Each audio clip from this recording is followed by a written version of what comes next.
반갑습니다. 송주준입니다. 오늘 저는 이재명 지사에 대한 이야기를 좀 해보고자 합니다. 차기 대권 후보를 두고 이재명 지사가 굉장히 좀 바쁜 것 같습니다. 최근 여론조사 결과를 보게 되면은 이재명 지사가 결국에 이낙연 당대표를 눌렀다, 뭐 이런 얘기까지도 나옵니다. 저는 이재명 지사를 보면은 참 안타깝다 이런 생각이 많이 드는데요. 정치권에서 아무런 연출도 없이 아무런 세력도 없이 글자 그대로 정말 홀로서기로 밑바닥부터 지금 여기까지 올라온 거 아니겠습니까? 그 과정만 놓고 보게 되면은 다른 어떤 정치인들보다도 정말 힘들었겠다, 참으로 안타깝다 라는 생각이 들죠. 그러나 바로 이러한 점 때문에 이재명 지사는 결코 대통령이 되어서는 안 됩니다. 정치적으로 아무런 세력도 없는 사람이, 아무런 연줄도 없는 사람이 어떻게 지금 이 순간까지 올라올 수 있었겠습니까? 이유가 간단한 것이죠. 다른 세력보다 더 강한 메시지를 내놓고 다른 어떤 정치인보다 더 자극적인 정책들을 만들어내는 거죠. 계속해가지고 어떤 현실성 이런 것들을 따지고 정책을 만들어내는 것이 아니라 자기를 지지하는 사람들이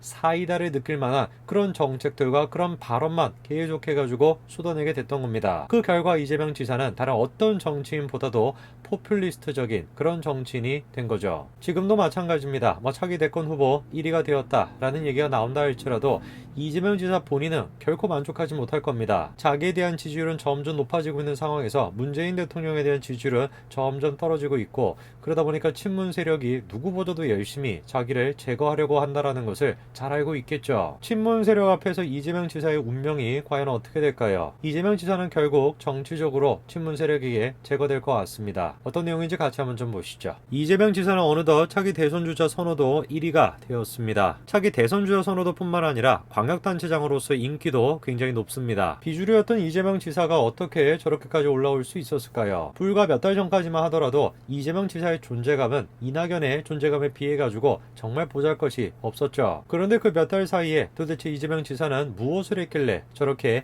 이낙연을 뛰어넘어가지고 지지도 1위까지 올라가게 된 것일까요? 이 지사에 대한 지지율이 높아진 원인에 대해서는 친문과의 차별성이 꼽힙니다. 사실 이재명 지사가 친문과의 차별성을 추구했던 것은 아니죠. 그거를 추구하고자 했다라기보다는 추구할 수밖에 없었던 거 아니겠습니까? 글자 그대로 정말 친문 세력 내에서 비주류로 계속해가지고 살아왔던 사람이 바로 이재명 지사인데, 문재인 대통령에 대한 지지율이 점점 떨어지다 보니까 자연스럽게 비문인 이재명 지사에 대한 지지율이 높아진 것이죠. 비문이었기 때문에 차기 대권 후보 1위가 되었다라고 하는 사실이, 그런데 이재명 지사에겐 그렇게 즐겁지만은 않을 것입니다. 비문이다라고 하는 것 때문에 차기 대권 후보 1위가 될 수가 있었지만, 동시에 또 비문이기 때문에 대권 후보 자체가 안 될 수도 있습니다. 그도 그럴 것이 민주당 대선 후보로 나서려면은 일단 당내 경선을 통과해야 되는 거 아니겠습니까? 그러나 당 내에서 같은 경우는 이낙연 대표에 대한 지지율이 40% 가까이나 되고 이재명 지사에 대한 지지율은 28% 정도밖에 안 됩니다. 사실 그러니까 저게 이재명 지사가 가지고 있는 근본적인 한계인 것이죠. 현재까지야 문재인 대통령에 대한 지지율이 너무 그냥 떨어지고 있다 보니까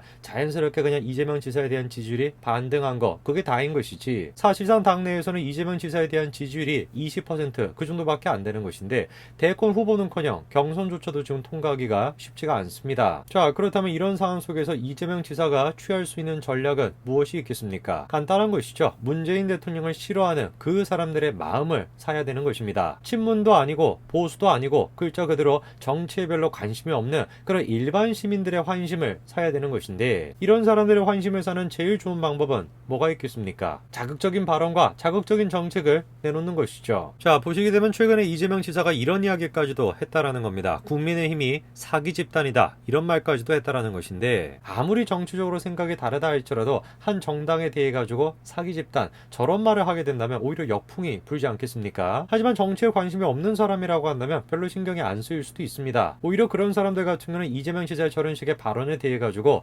사이다 발언이다 라면서 좋아할 가능성이 높죠. 이런 맥락에서 이재명 지사가 또 추구하고 있는 것이 지역화폐입니다. 점점 지금 발행하는 것도 높아지고 있는데, 이거는 뭐 누가 보든지 간에 포퓰리즘 정책 아닙니까? 그리고 해당 내용에 대해 가지고 한국조세재정연구원에서도 경고를 했었죠. 조세현은 이번에 다음과 같은 연구 보고서를 내놨습니다. 해당 보고서의 골자는 간단합니다. 지역화폐가 대형마트에서 지역 소상공인으로 매출을 이동시키는 효과는 있지만 인근 지역의 소비 감소를 전제로 한 만큼 중앙정부의 관점에서 본다면 마이너스 효과가 크다라는 것이죠. 사실 이 지역화폐라고 하는 정책은 정치인들이 누구보다도 잘 알고 있습니다만 포퓰리즘 정책 그 이하도 그 이상도 아닙니다. 현실적으로 따지게 되면은 정책적으로 따지게 되면은 문제가 될 수밖에 없는 그런 정책이죠. 그러나 이재명 지사는 이런 식의 정책을 밀어붙여야만 합니다. 그렇게 해야지만 정치에 별로 관심이 없는 그 사람들의 마음을 살 수 있기 때문에 그렇습니다. 현실적으로는 말을 할 수 없으니까 뭐라고 지금 얘기를 합니까? 조세현 자체가 적폐다 이런 말을 하는 거죠. 적폐다. 그냥 이렇게 얘기해버리면 무슨 설명이 더 필요하겠습니까? 이 적폐라고 하는 말 자체가 어떤 현실적인 비판을 담고 있는 것이 아니라 글자 그대로 그냥 감정에 충실한 그런 비난 아닙니까? 이재명 지사는 자기가 추구하고 있는 정책을 현실적으로 뭐가 필요하다, 어떤 점에서 도움이 된다 이런 식으로 지금 국민들을 설득하고 있는 것이 아니라 국민들을 고취시키고 자극시킴으로써 그냥 자기를 따르게끔 그렇게 만들고 있는 것이죠. 그래서 현재 지금 민주당 내에서 친노가 됐건 친문이 됐건 그 사람들은 이재명 지사한테 별로 관심이 없습니다. 정말로 친문 세력과 친노 세력의 인물이 한 명도 없게 돼가지고 도저히 이재명이 아니고서야 지금 저 국민의힘을 막을 수가 없다. 그런 최악의 상황이 되지 않고서야 이 친노와 친문 세력들이 이재명 지사를 띄울 이유가 전혀 없다라는 것이죠. 자, 이재명 지사가 지금 이런 상황이라고 한다면 그렇다면 이낙연 대표는 또 어떨까요? 이재명 지사에게 차기 대권 후보 1위를 뺏긴 이낙연 대표도 현재 지금 녹록하지 못한 상태입니다. 당대표가 됨으로써 당에 대한 장악력을 높이고 있다 이런 평가가 나오고 있지만 이 지금 지지율에 대해서는 문제가 있다라는 지적이 나오는데요. 사실 이낙연 대표라고 한다면 친문 세력과 친노 세력의 적통이다라고 얘기할 수는 없죠. 그런데 대통령이 되겠다라고 하는 사람이 친노 세력과 친문 세력의 도움이 없이 될 수가 있겠습니까? 당연히 그래서 이낙연 대표는 지금까지 굉장히 애를 써가지고 친노, 친문 세력과 하나가 되기 위해서 애를 썼습니다. 그 결과 일반 사람들 같은 경우는 지금 이낙연이라고 하는 사람을 이낙연으로 보지 않고 문재인 대통령의 연장선으로 보고 있습니다. 자, 그러다 보니까 실제로 지금 문재인 대통령에 대한 지지율을 보시게 되면은 호남이나 충남 그쪽에서는 굉장히 지금 잘 나오고 있지만 다른 데 같은 경우는 완전히 지금 망가지고 있거든요. 근데 이런 식의 경향 자체가 누구한테도 비슷하게 지금 나타나고 있냐?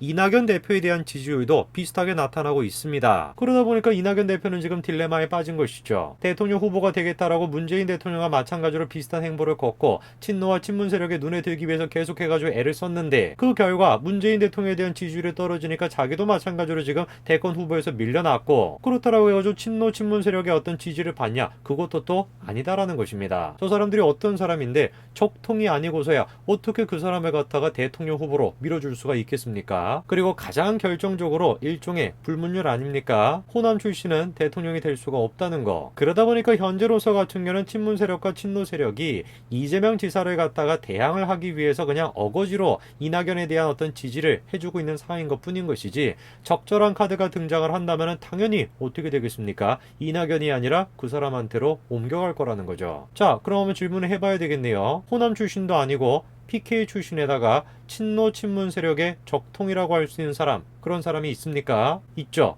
바로 누굽니까? 바로 김경수입니다. 벌써부터 이런 이야기가 나오고 있죠. 김경수 재판이 끝나고 난 뒤야 여권의 대선 구도가 보인다라는 겁니다. 그 드루킹과 공모해서 킹크랩 프로그램으로 여론 조작을 했다라고 하는 그 재판이 다 끝나고 난 뒤에야 제대로 된 여권의 대선 후보에 대한 이야기가 가능하다라는 거죠. 사실 지금 김경수 지사에 대한 공판을 보고 있으면은 사실상 지금 재판부에서 김경수 지사에 대해서 무죄 판결을 내릴 가능성이 굉장히 높습니다. 지금 이제 사설에서 묘사를 한 것처럼 저런 식의 족쇄가 풀리게 된다면 당연히 어떻게 되겠습니까? 어거지로 지금 이낙연 대표를 지지했던 모든 세력들이, 모든 친문과 친노 세력들이 다 누구로 옮겨갈까요? 김경수 지사로 옮겨가겠죠. 그리고 이런 식의 사실을 누구보다도 잘 알고 있는 사람이 누구겠습니까? 김경수 지사 본인일 것입니다. 그래서 그랬던 것일까요? 대놓고 김경수 지사는 이낙연 대표에 대한 견제를 하기도 했습니다. 일전에 이낙연 대표가 통신비 2만원 카드를 꺼내놓지 않았습니까? 그런데 얼마 지나지 않아가지고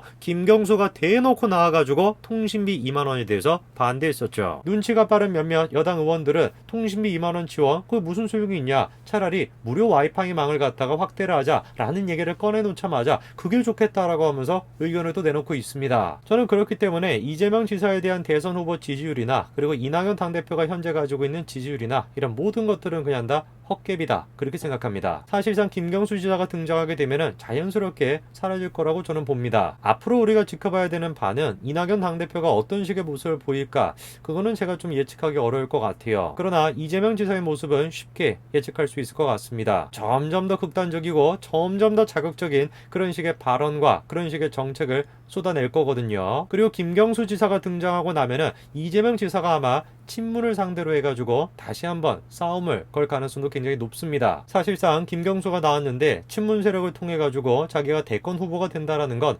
불가능하다라는 걸 자기가 누구보다도 잘 알겠죠. 친문 세력과 등 돌린 이재명 지사, 포퓰리즘을 통해 가지고 지금 이 자리까지 올라왔는데 아마 또다시 포퓰리즘을 통해 가지고 대권 후보를 노리지 않을까 싶습니다. 근데 그거를 과연 친문 세력이 가만히 둘까요? 사실상 국민의힘이 아니라 친문 세력에 의해 가지고 이재명 지사의 정치 생명은 끝나지 않을까 싶습니다. 오늘까지 말씀드리겠습니다. 감사합니다.